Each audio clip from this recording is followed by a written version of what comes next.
is the February 2026 area council elections in the Federal Capital Territory, Abuja, where there's a strong push from stakeholders on the need to prevent electoral violence and crime in the forthcoming elections.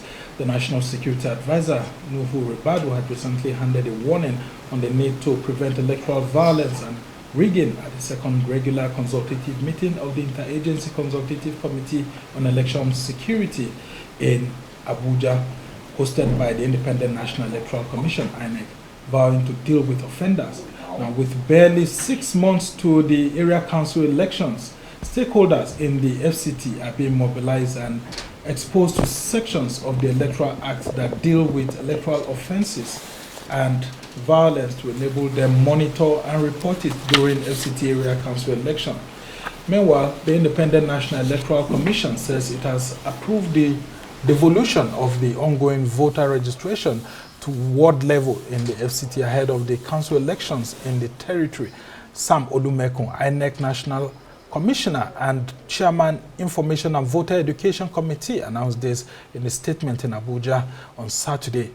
Olumekun says the online pre-registration option in the FCT will be suspended on Monday, September 15, to enable all pre-registrants to complete their registration at the designated physical centers. That's in-person physical centers, without which the online option alone is invalid. And the devolved registration will commence on Monday, 29 September and end on Wednesday, 8 October 2025. Joining us now to take a look at the issue is the National President of the Association for Public Policy and Analysis, Okorie Princewill. Is also the convener of the FCT Anti-Electoral Offences and Crime Forum. Thank you so much. Thank you for having me. And also joining us is the chairman of the National Peace Committee in the FCT and a former commissioner of the Public Complaints Commission, Honorable Ezekiel Musa Dalhatu. Thank you so much. Thank you. Yeah. Pleasure. All right. Ahead of the FCT polls in 2026, we've seen this sound warning being given by the National Security Advisor, not only for FCT polls, but of course all other elections like that of the Anambra polls that will be coming up pretty soon. What exactly are stakeholders like you working towards to ensure that, electoral violence is prevented? And of course, for all actors, whether from INEC to political parties or including those who will be handling the elections, do the right thing? The warning is not new. Prior to the 2023 general elections, such warnings came. The police gave the warning, INEC gave the warning, and there was high hopes that there were reforms in the Electoral Act that will bring about technological advancement and all that. But during that 2023 election, we still witnessed violence. We still witnessed a lot of electoral offenses. That was why declaration of winners of the 2023 elections were basically done by the courts. It was not by INEC. The number of cases that went to the courts after the 2023 election is unprecedented. So it does not really I'm not excited by that warning. And another reason why I'm not excited is that the non-state actors are not part of the meetings on electoral security. Why are non-state actors not made to be part of it? Because the Constitution gave them... When you say non-state actors, who exactly are you referring to? Civil society organizations. Like we are civil society. Before the 2023 election, we published this. We extracted all the segments of the Electoral Act 2022 that had to do with offenses, violence, and crime from Section 92 to Section 128. Already what is happening in Kaduna now is a sign that there is violation of these sections of the Electoral Act and being perpetrated by institutions of government. Now, if the institutions of government will not allow political parties to freely do what they want to do, what will happen during the election? Well, they also have the powers to prevent those kind of things from happening before they happen. Let's hear you out, Ezekiel. Talk to us about how there could be a synergy within all stakeholders to ensure that there's a better outing, especially in the FCT ahead of the elections. February, we have less than 6 months. Are you satisfied by some of the preparations we already have in place? In the FCT, relatively, we are seeing some form of peace in terms of parties' activities and the build-up to the elections. My take has always been that we should obey our own rules, just like he said. The last election that happened, I have witnessed cases in court where beavers that we provided by ourselves, beavers, to checkmate some of these issues in the electoral process, were said to be instruments that cannot be tendered and to decide whether you have a valid case or not. So why did we have the beavers in the first place? Because if we are to obey our own law, that I always say that if we can obey 40% of the law we created by ourselves, there are a lot of things that will be taken care of. Why do we have instruments that government spends so much taxpayers' money to checkmate irregularities of election? And then today you are in court to say, bring those beavers, let's check how this process, if they were duly followed. And then you said those beavers are invalid because you cannot come and say electronic transmission of what is not in the Electoral Act. So why did we even bring it in the first place? So that's a precursor to violence? What I'm saying, yes, because when the processes are not well followed, like what we do in the National Peace Committee is to ensure that processes, what we have as ground law, what we have as letters and guidelines for whatever thing is being followed. Otherwise, these are snippets. These are they are recipe for crisis. Because when the foundation is faulty, you don't expect the house to stand. Yeah, of course. And so we are insisting that these processes should be followed to the latter because we put them in place for ourselves. Okay, very interesting submission. I'm just looking at the INEC timetable now for the FCT elections. By 10th of September, it's supposed to be the last day for submission of nomination forms. That's from EC 13F and 13G by political parties. And then by 22nd of September is the publication of final list of nominated candidates by the Commission. And then 24th of September is the commencement of campaign by political parties in public. But we have seen some political parties already starting campaigning. They've started campaigning and people are already wondering what INEC is doing. Like he has said, some of the guidelines are rolled out, but they are not followed. Do you think that, this also could, create the chaos where a situation whereby people don't believe in the institutions? Because when you go around, maybe you see APC, campaigning more than other political parties, and people say that maybe it's because they are the party in government. That's the problem we have here. And then 2-3 things bother me. One, Labour Party was not allowed. Their candidates were not allowed to participate in the by-election that just ended. Well, that's based on court issues. And that's the thing. Why must the courts be the ones if the right things are done? The FCT elections now, Labour Party candidates now are not being allowed to contest. Some of them are almost dying out of frustration. Because after contesting the primaries and they've been made the candidates of their party and are denied participating. Well, those are internal issues of the political parties, but that of other parties have not been. The point where I'm coming is this. INEC will always take action on those kind of issues. But has INEC told you the number of deaths that occurred as a result of violence during the election? Has the police told you the number of people that in Imo in the 2023 election? Security agencies were in hillocks. They come to each polling unit, cut away the ballot box, and go away. Those are allegations, very strong allegations. I witnessed them. Results were declared, and they went to court. Court ruled otherwise. So the issue here is, if we abuse the law, as Ekiwe said, that what led to the fall of civilizations is abuse of the people's rights. And the danger here, if you watch, the Nigerian election has graduated from small skirmishes to a point where it will be blown. And let me tell you this. We are talking of terrorism now. From 2011, after 2011 election, terrorism increased. Now, from terrorism, who funds terrorism?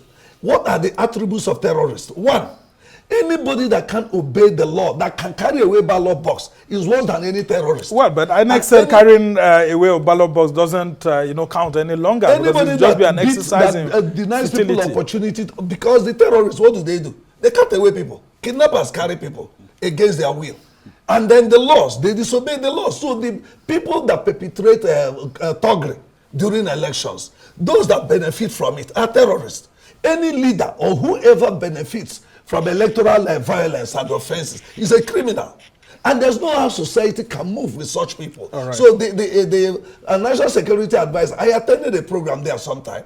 I told them, all these things we are scratching here, have we dealt with political violence and violent extremism? Who is perpetrating it? Why is it that this kidnapping happens? Next year, when the campaigns will be hot, we won't hear kidnapping again. Most of these people will be recruited as talks, and then nobody will say anything. Okay, so you are saying that some of them will be translated into political talks. Yes, let political violence. All right, well, that's why we have the National Peace Committee, and I want to bring you back in, Ezekiel. As the political parties in the FCT elections are set to commence campaigns on the 24th of September, what is National Peace Committee? I mean, some of you, what are you doing to ensure that some of the things he has mentioned do not graduate to that extent? We have our national chairman, which you know, General Abdulsalam, and our father, Bishop Matukuka, and other committee members. It's been a normal exercise where the Peace Committee comes in to do some form of orientation, do some form of genuine engagement. Just underline that. But we usually see them more for governorship elections. No, and people say for council elections, do we hope to see them around? You know, because the elections in the FCT is that of is an isolated a case, is an off-season election, kind of. And so the local government elections everywhere in the states, the state chapters also goes there to do what they come to do at the national level. That's why we have state chapters who take care of some of this, because at the national level, they can't be everywhere, 774 local government to ensure this is done. So that's why we in the FCT, back in the FCT, will ensure that these processes of engagement, genuine engagement I call it, is put in place. And just like he said, you cannot be the lawmaker and at the same time be the lawbreaker. For people who are saddled with this responsibility to make laws and to do regulations, please and please help Nigerians to ensure that you walk the talk. It's not enough to just gather people and then send warning. And just like he said, I'm sure maybe he has his own evidence and all of that. But it is an experience that we all have in this nation. Where, remember sometime in Kogi election where it was alleged that you see helicopter with a carrying and all of that, all sort of violence. Sometimes if you can see armed robber wearing police uniform or kidnappers wearing army uniform, you can't just conclude and say they are army or kidnappers. But once you see them on army uniform, it's an identification to say it is the police. So, but who checks this? It's not a normal civilian. It is still the security agency which will organize themselves in a more organized way and genuinely to check some of these excesses. All right. And do we have any history of electoral violence in the FCT? I mean, you're from the FCT yourself as an indigenous person within the area councils, because this is the only place where INEC conducts local government elections. I think that's why we are confident that what has happened in the past will seemingly be repeated. What is that? Some level of relative peace, as it concerned elections in the FCT. Remember in FCT, there was a time you had both PDP, AMPP, or PDP, APC winning some local governments. And it did not just happen by miracle. It's as a result of having some form of clean processes of the exercise of the elections. Right. People are allowed to express themselves. There is not any form of intimidation. Sometimes we say because FCT is the mirror at which the entire world sees Nigeria. And so every embassies, everywhere, they are here monitoring. And I want to encourage all domestic, international, and whatever observers to also beam their searchlight in the forthcoming election. All right, amen. And that's a very good one, because this is going to be the first political test of Wike's strength politically in the FCT. This is the first election that Wike, Minister of FCT, is going to be conducting. What do you foresee ahead of this election? Do you think that the FCT authorities are working alongside INEC and other security agencies to put in place the right path? And then what's been the history of elections in the FCT? I mean, you have covered some of them as an observer. What's been the scenario like? What I will say to you is that we in Association for Public Policy Analysis, we analyze policies, identify gaps, and carry out advocacy activities that are meant to improve policy delivery.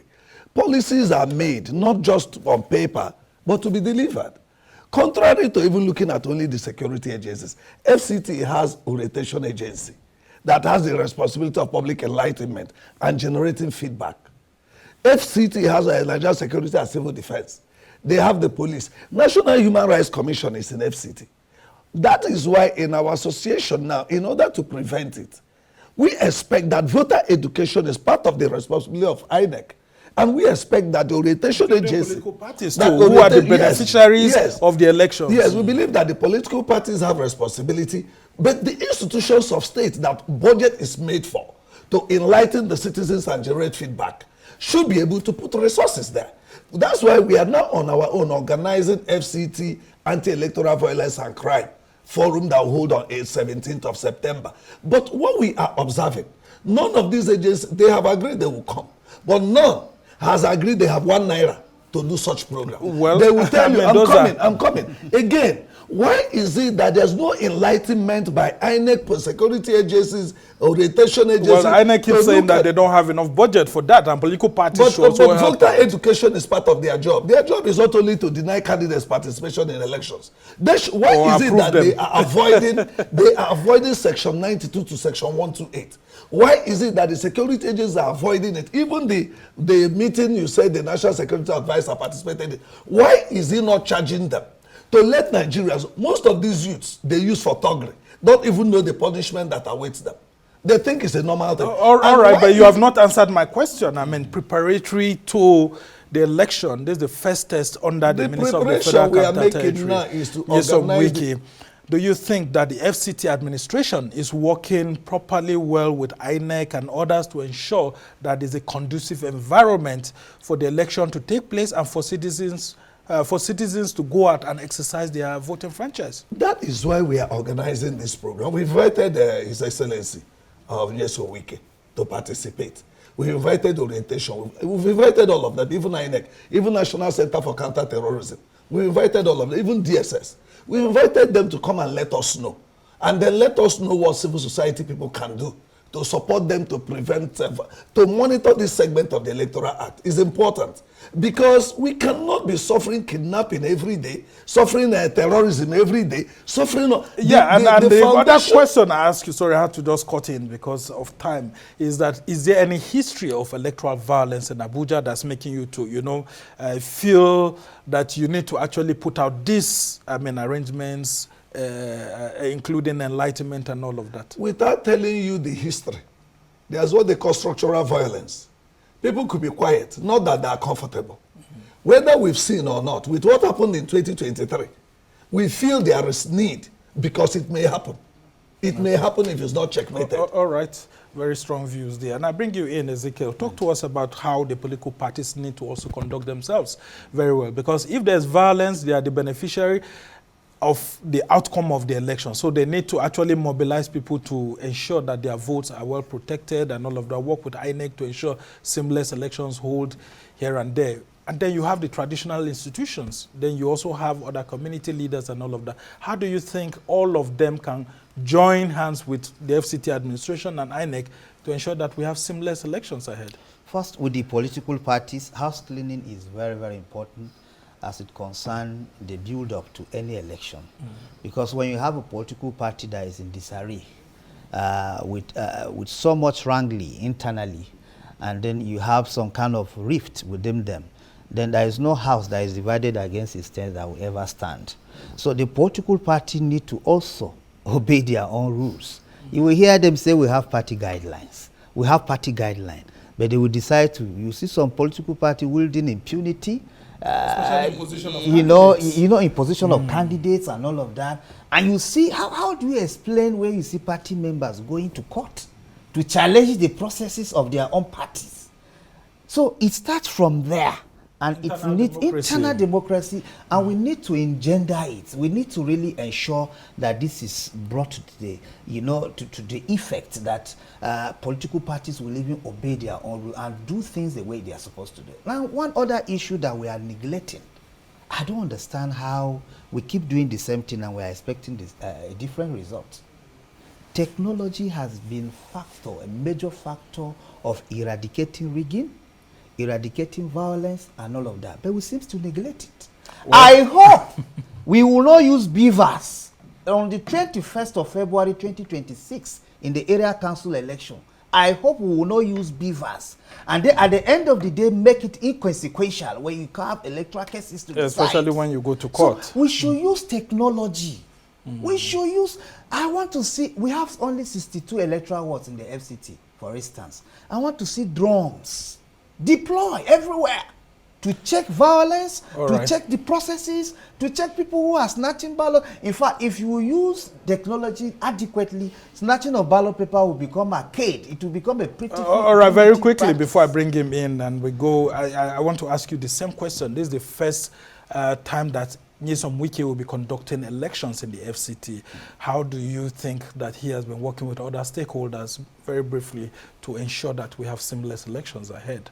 In terms of election, the minister have less.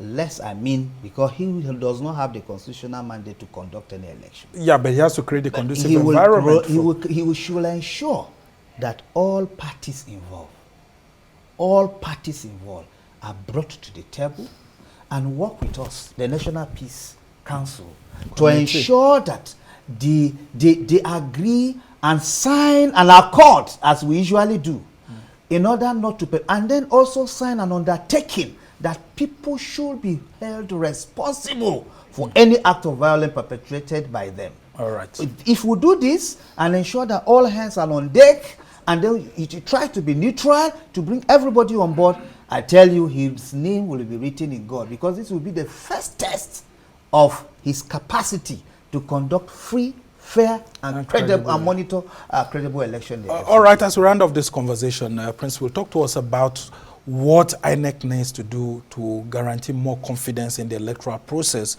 not just within the FCT, the Anambra election is coming forward and all of that.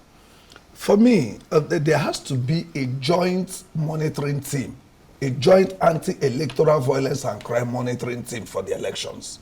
When I say joint, the civil society need to be part of it. Not just... But INEC has always been consulting civil societies. Consulting is different. Let me tell you why these things happen. The Justice West report, 2 things were left. One, they proposed that nobody should be sworn in until cases in the court are concluded. They didn't approve it. 2, that they should set up Electoral Offenses Commission to be able to punish the people that commit. And that wasn't done. Now, when you see peace accord, yes, people sign it. Before 2023, it was signed now.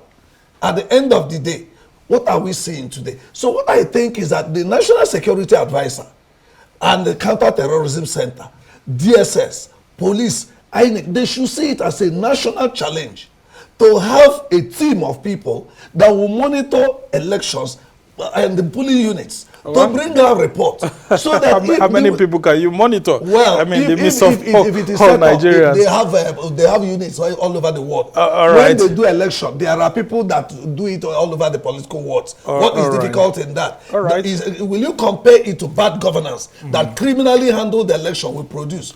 When you have criminally masterminded election, you have criminal leaders, and those criminal leaders abuse the citizens. They rule as if they don't owe anybody anything. But finally, remember, very quickly, in 30 seconds. Section 24E of the Constitution says it is the duty of the citizen to assist legally established institutions of state, my own framing now, to ensure that there is a rule and order.